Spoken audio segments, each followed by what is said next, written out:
तकरीबन 10 से 12 गांव जो है ना बिल्कुल जलमग्न है और ये एक प्रकृति का आपदा है जिसकी चपेट के अंदर हमारे सारे गांव आए हैं। बेसिक बात यह है कि सरकार और प्रशासन की तरफ से ऐसी आपदा के समय पे वो सहायता नहीं मिल पाई जिसकी अपेक्षा की जा रही है।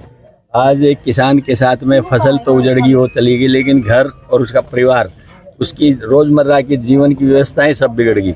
इस बात का लेकर के बहुत भारी परेशानी पूरे गाँव के अंदर देखने के लिए मिल रही है और अभी भी पानी का फ्लो रुक नहीं रहा है। तो मेरा तो यही कहना है प्रशासन से कि पहले सबसे पहले पीछे से उसकी जो फीडबैक है पानी की, जहाँ से पानी आ रहा है उसको रोका जाए और इस पानी को निकासी के लिए कोई एक ऐसी जगह बताई है कि भाई यहाँ डाडम के उसमें डाल दिया जाए तो शायद इसका ये समाधान हो सकता है। ये काम सिर्फ प्रशासन को करना चाहिए, मुस्तैदी से करना चाहिए, वार फुटिंग पर करना चाहिए, क्योंकि रोज़मर्रा के अंदर आदमी सूखे में 10 साल रह सकता है लेकिन गिल्ले में 2 दिन भी निकालना बहुत मुश्किल हो जाता है। एक ऐसी व्यवस्था है जो सरकार को तुरंत प्रभाव से सारी बातों को छोड़ के प्राथमिकता के आधार के ऊपर लेनी चाहिए।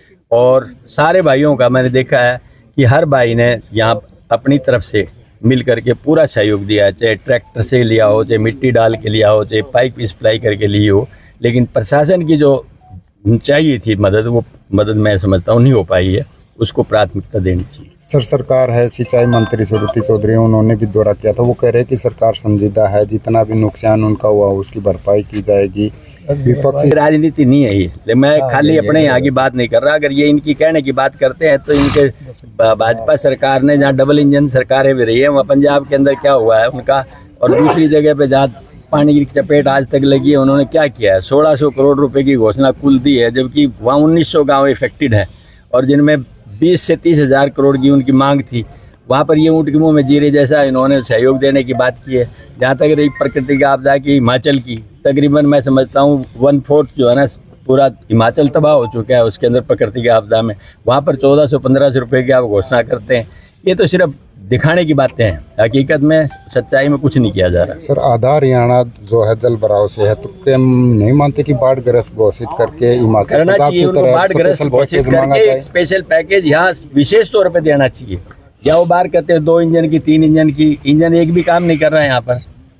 ये तो सब वो जो wearer knows where the shoe pinches, जो पीड़ित है उनको पता है कि कहाँ क्या परेशानी है। इनके कहने से क्या होता है, जबानी जमा खर्च तो कोई भी व्यक्ति कर देगा। उन्होंने कहा कि जी पंजाब जो ज़्यादा बाढ़ग्रस्त है, ज़्यादा आपदा वहाँ पर आई है, हरियाणा में इस तरह के हालात नहीं है, तो किस तरह से देखते हैं? ऐसा कैसा नहीं है, सब कुछ जाके देखें ना, विजिट करो आप, कितना एरिया जो है ना बाढ़ पीड़ित है, उससे पता लग जाएगा कि आपदा है कि नहीं है।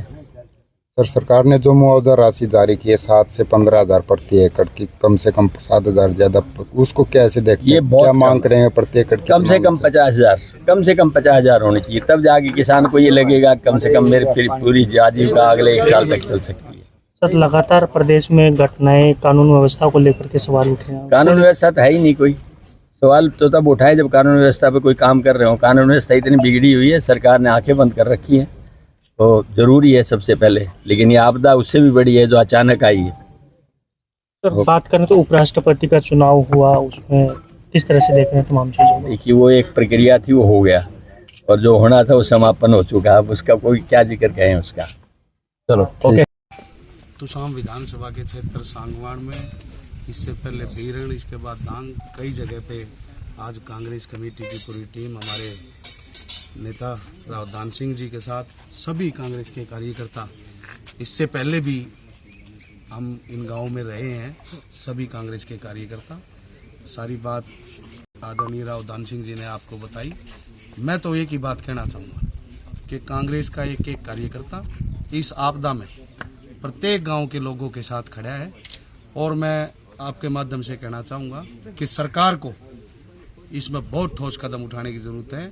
इससे पहले देखो आप, गांव कड़ंगा में 3 बच्चियां जो बारिश का पानी भरने से छत गिरी और 3 बच्चियां एक्सपायर होगी, और अब भी लोगों के घरों में पानी घुस गया है। और लोगों के घरों में पानी घुसने का मतलब ये है कि कोई भरोसा नहीं वो छत कब गिर जाए। एक आदमी ज़िंदगी में एक बार ही घर बना पाता है। तो मैं सरकार से ये निवेदन करूँगा कि आप शीघ्र से शीघ्र पानी निकासी की व्यवस्था कराएं। आपका धन्यवाद।